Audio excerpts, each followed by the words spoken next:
22의 통화 완화 정책 이후에 역시 이제 신흥국들을 중심으로 해서 다시 한번 통화 완화 정책 계속 흘러나오고 있습니다. 이 때문에 환율 전쟁까지 이어지지 않을까 하는 우려감도 들고 있는 상황인데요. 이 때문에 이 환율을 집중적으로 살펴보면서 오늘 얘기를 나눠보도록 하겠습니다. 명지대학교 경제학과의 빈기범 교수 스튜디오에 나와 있습니다. 어서 오십시오. 네, 안녕하십니까. 네, 안녕하세요.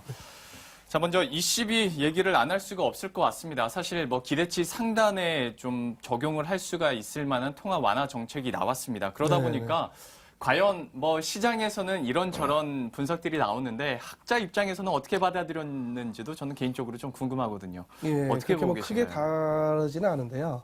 그 유럽 경기 침체가 뭐 지속되는 와중에 지금 유가 하락이라든가 이제 그렉시트 그리고 러시아 재정 위기 등이 겹쳤고 무엇보다도 디플레이션이 이미 나타나고 있는 건 뭐 잘 알려져 있고요. 이미 작년 말부터 단기 그 정책 기준금리를 마이너스 금리로까지 낮췄는데도 불구하고 지금 해결이 안 되다 보니까 남아있는 정책 수단은 뭐 재정 아니면 통화인데 재정이라고 하는 거는 유로존 국가가 개별적으로 알아서 해야 될 일이고 예. 결국 그 22로서는 이제 통화 정책 중에 양적 완화 외에는 달리 뭐 선택의 여지가 없었을 겁니다. 그런데 좀 놀라운 것은 시장의 예상은 한 5천억 유로 정도로 예상을 했었었는데 네. 실제 뭐 그 발표를 보니까 내년 9월까지 한 1조 2천억 유로까지 공급을 하겠다라고 예. 방출하겠다고 발표를 해서 상당히 그 시장의 예상을 상회하는 그런 그 발표로 지난주에 상당히 시끌벅적했던 것이고요. 미국 양적 완화가 성공이다, 실패다라고 하는 것을 평가하기가 어렵듯이 뭐 현상 유지 정도만 해도 뭐 성공이다 이렇게 볼 수가 있겠고, 아울러 그 유럽의 그 디플레이션 기대를 그 꺾는 데에만 성공을 해도 뭐 거의 대성공이다라고 보여집니다. 하지만 이 정책으로 뭐 급작스럽게 뭐 경기가 뭐 회복돼서 굉장히 좋아진다, 뭐 이런 데까지 이어지기는 뭐 상당히 어렵겠죠. 역시 뭐 이렇다 보니까 22 통화정책회의 전후로 해서 뭐 스위스도 그렇고 덴마크도 그렇고 그 이후로는 뭐 인도에서까지 통화정책 완화가 계속 나타나고 있습니다. 아무래도 이런 환율 전쟁에 대비하기 위함일 텐데 과연 이런 환율 전쟁이 이제 슬슬 시작되고 있다고 판단을 하시는 건가요? 예, 이미 스위스가 선제적으로 움직였죠. 그 전주에 그 22의 발표가 발표가 있기 일주일 전에 그 충분히 그 대량의 지금 유로화 그 양적 완화가, 양적 팽창이 예상되는 상황이었기에 뭐 더 이상의 환율 방어가 불가능하다라고 판단을 해서 환율 방어 포기 선언을 하면서 전 세계 금융시장에 충격을 줬습니다. 뭐 덴마크도 이미 그 기존부터 기준금리를 낮추면서 준비를 했고요. 이런 각국의 통화 정책상의 중요한 변화를 우리가 이제 환율 정책으로 보여야 될 것이냐, 여기에 대해서는 저는 이 용어가 상당히 그 흥미롭긴 하지만 다소 좀 과도한 표현이 아닌가 좀 생각이 듭니다. 왜냐하면 케이스마다 좀 다르다라고 생각이 되는데요. 네.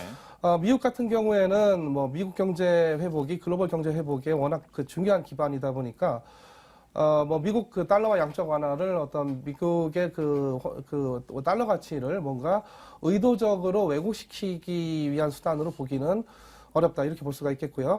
물론 처음에는 중국이 크게 반발을 했지만 그 이후 몇 년간 한 번도 저항을 한 적이 없습니다. 예. 그 의도가 상당히 좀 불순하다라고 생각되는 게 아시다시피 일본 엔화 양적 완화죠. 뭐 그야말로 주변국이야, 특히 이제 중국이나 일본 같은 주변국이야 뭐 죽든지 말든지 이제 우리만 잘 먹고 잘 살자 이런 그 아주 국수주의적이고 민족주의적인 그런 철학이 개입된 경우에 그런 환율 전쟁의 소지가 있다라고 봅니다. 뭐 그렇기 때문에 한국, 중국 크게 반발을 했고 또 한편으로는 또 미국이 좀 용인한 측면도 있고요. 네.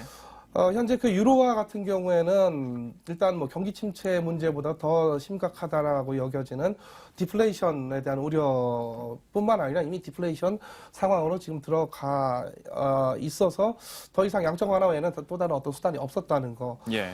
그리고 수출입에 있어서는 유로존 내 국가들끼리만 많이 하지 그 역외로 수출 수입하는 거는 비중이 상당히 작다는 측면에서 어떤 좀 불순한 의도가 그렇게 그 개입돼서 뭔가를 그 왜곡하기 위한 그런 어떤 환율 전쟁을 촉발할 만한 그런 개입은 아니었다라고 생각이 됩니다. 예, 역시 환율 전쟁 그리고 통화 완화에 대해서는 성격이 좀 다를 수 있다고 말씀을 해주셨는데 그 중에서도 일본의 통화 정책 말씀해 주실 때는 의도가 불순하다고 얘기를 해주셨어요. 저는 개인적으로 시장 전문가들한테서는 듣기 힘든 얘기이기 때문에 굉장히 좀 통쾌한 마음도 있습니다만은 뭐 아시아로 좀 눈을 돌려봐도 네. 인도도 그렇고요. 그리고 중국 같은 경우에도 위안화 가치가 7년 내 최저치를 기록하고 있습니다. 네. 정부에서 아무래도 좀 끌어내리고 있는 양상인데 네, 네. 이것도 그렇다면 좀 성격이 좀 다르다고 우리가 분류를 해야 될까요? 그렇죠. 이거는 이제 그 어떤 뭐 미국이나 유럽의 그런 양적 완화가 그야말로 뭐 환율 전쟁이다라고 쳐도 뭐 이거에 대해서 뭐 역공도 아니고 사실 뭐 적극적 방어도 아니고 소극적 방어도 아니고 저는 사실 그냥 파인 튜닝 해가는 그런 과정이다라고 생각이 됩니다. 예. 그렇기 때문에 물론 그런 과정에서 중국이 글로벌 경제에서 차지하는 비중이 워낙 크다 보니까 뭐 유럽이나 미국의 양적 완화에 대응하는 것처럼 보여지기는 하지만은 네. 그 자체에 그렇게 뭐 적극적인 그런 대응조차도 지금 없다고 여겨집니다. 예. 그리고 요즘 보면 뭐 깜짝 발표라는 말이 참 많이 들려옵니다. 그만큼 각국이 좀 다급하다는 반증일 수도 있을 것 맞습니다. 같은데 싱가포르에서도 깜짝 발표를 하나 했습니다. 통화 완화에 대해서 역시 좀 디플레이션 우려도 어느 정도 좀 낮춰야 되니까 싱가포르 입장도 이해가 갑니다만은 이 부분은 좀 어떻게 환율에 영향을 미칠 거라고 생각하세요? 예, 싱가포르가 국제금융 중심지로 잘 알려져 있고요. 그렇지만 우리하고의 그렇게 직접적인 관련성은 크지는 않은 게, 한 가지는 우리나라 사람들이 잘 이용하는 관광지 중에 하나다라는 정도. 그리고 또 하나는 싱가포르라고 하는 도시가, 도시국가죠. 각종 원자재의 국제시장이 발달해 있습니다. 예를 들면 원유나 석유 완제품 등이 싱가포르 시장에서 거래가 되고 거기서 한국 정유사들이 원유나 석유 완제품을 수입하는 경우나 규모가 상당히 큰데요. 이 경우에도 다 뭐 거의 100% 달러화로 거래를 하지 예. 싱가포르 달러 기반으로 거래하지는 않습니다. 뭐 물론 그렇다 하더라도 아무런 영향이 없다 그런 말씀은 아니고요.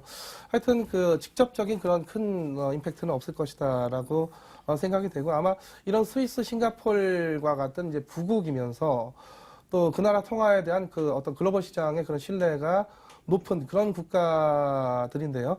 이런 이 국가의 어떤 통화 정책이 최근에 유럽의 변화에 좀 뭐 적절히 대응해가는 그런 과정이라고 생각이 됩니다. 예, 역시 대응책에 대해서 우리가 조금 더 초점을 맞춰야 될 텐데, 그런데 우리가 지금 이 시간에만 언급된 나라가 스위스, 덴마크, 중국, 인도, 싱가포르나 됩니다. 그런데 그렇죠. 모두가 이렇게 경쟁적으로 절하 움직임을 나타내고 있다 보니까 과연 이것이 언제까지 세계 각국에 퍼질 것인지도 좀 궁금한데요. 이 부분은 어떻게 전망하고 계세요?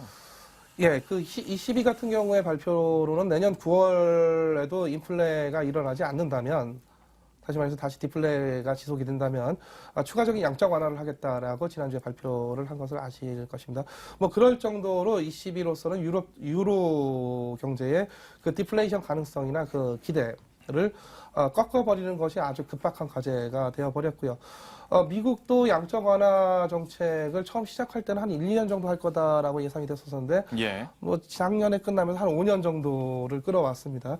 그렇기 때문에 유로존도 아마 1, 2년 내에 끝날 것 같지는 않을 것 같고요. 그리고 또 양적 완화라고 하는 게 자국 통화 가치를 떨어뜨리면서 해외 재화에 대한 구매력을 떨어뜨리고 한편은 또 국내 물가 상승을 유발시키는 그런 측면도 부작용이 상당하기에 현재 디플레이션 우려가 그렇게 크게 없는 뭐 중국까지 이런 어떤 양적 완화에까지 가세할 가능성은 뭐 아직으로서는 그렇게 높지 않다고 봅니다. 예. 자, 그렇다면 이제 우리나라 점점 시각을 좁혀 보도록 하겠습니다. 우리나라의 우선 달러원 환율 현재 좀 적정하다고 보시는가요? 흐름 어떻게 분석하고 계세요? 예, 지난번 TV에서 여러분들이 나오셔서 이제 토론을 하시는데 보니까 어떤 교수님이 기재부 장관님께 적정 환율이 얼마냐라고 질문을 하시는데 네. 당연히 뭐 기재부 장관님 발언이 시장에 뭐 상당한 임팩트를 미칠 것이기 때문에 아마 답변을 안 하시리라 생각을 했는데 뭐 당연히 답변을 안 하셨습니다. 예. 근데 사실 저는 뭐 개인적으로는 뭐 좀 견해가 다를 수도 있겠지만은 시장에서 가장 효율적인 가격 결정이라고 하는 게 이루어진다라고 믿고 있고요. 그래서 시장 환율 자체가 현재 수준 자체가 가장 적정 수준이다라고 생각을 하고 싶습니다. 하지만 예를 들어서 원달러 환율 같은 경우에 정부나 중앙은행의 개입이 전혀 없느냐. 예. 물론 이제 한국과 같은 그런 개방적인 국가에서는 뭐 절대 그런 일이 없다라고 표방을 하고 있지만, 네. 과연 뭐 그렇다라고 보기는 좀 어려울 수도 있겠습니다. 그러면 기재부 장관은 얘기를 안 해줬으니까요. 교수님께서 얘기를 해주시죠. 적정 환율을 어떻게 보고 계세요? 적정 환율은 말씀드렸듯이 현재 환율이 가장 적정하다라고 생각하고 있습니다. 지금 환율이요. 그렇습니다. 그런데 이제 보면 2012년 LTRO를 빗대서 하다 보니까 예. 한 100원 정도 더 떨어질 것이다. 그러니까 그때랑 비교해서 네네. 좀 이런 좀 얘기도 있던데 그 네. 부분은 어떻게 보세요? 주가도 그렇고요. 환율도 그렇고 굉장히 유동성이 풍부하고 굉장히 우리가 이피션트한 시장, 효율적 시장이다라고들 얘기를 합니다. 그 얘기는 한 채 앞도 예상을 할 수가 없다라는 얘기 네. 같은데요. 글쎄요, 뭐 어떤 장기적인 그 추세에 대해서 우리가 한번 예견해보는 뭐 그런 시도는 가능하겠지만 그게 과연 맞는다 틀린다를 따져보면 아마 반반 정도 뭐 맞거나 틀리거나 하는 그런 정도일 거기 때문에 예. 그런 그 미래 환율, 미래 주가에 대한 그런 뭐 여러 가지 예상들이 네.